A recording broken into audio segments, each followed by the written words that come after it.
राधे राधे। महाभारत का ये सीन देखो।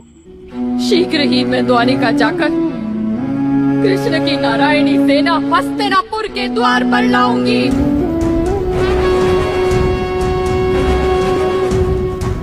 और कृष्ण तथा बलराम से विनती करूंगी कि कुरु वंश को पराजित करे।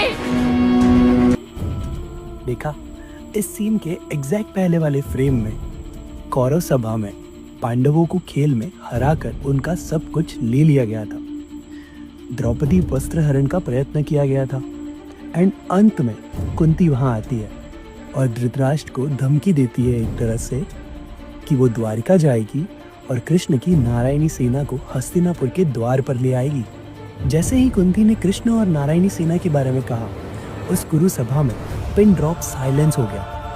पर क्यों? और नारायणी सेना क्या थी और कितनी बड़ी थी? और कुरुक्षेत्र की भूमि में नारायणी सेना का इम्पैक्ट क्या था? Let's decode this. नारायणी सेना में 1 करोड़ से ज्यादा यादव सिपाही थे।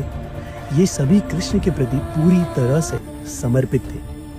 ये सेना अपनी शक्तियों और युद्ध नीति के कारण पूरे आर्यवर्त में सबसे शक्तिशाली सेनाओं में से मानी जाती थी।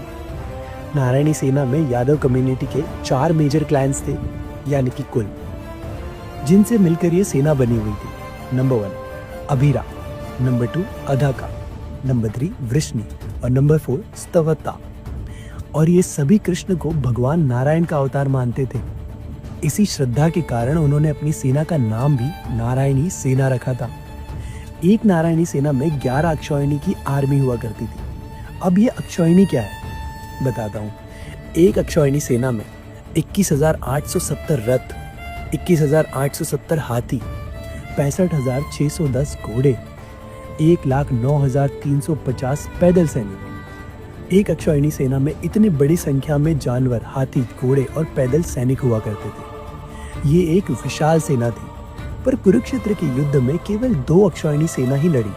बाकी की 9 अक्षौहिणी सेना युद्ध में शामिल नहीं हुई। अब इतनी विशाल सेना कुरु पक्ष में कैसे आई, यानी कि कौरव सेना के साथ कैसे मिली, जबकि कृष्ण तो पांडवों के साथ थे? और बाकी की 9 अक्षौहिणी सेना क्यों युद्ध में नहीं लड़ी? केवल 2 ही क्यों थी? और नारायणी सेना के सेनापति कौन थे? और युद्ध के अंत में उनके साथ क्या हुआ? अगर ये सब जानना है तो कमेंट करो पार्ट 2। मिलते हैं अगले भाग में। जय श्री कृष्णा।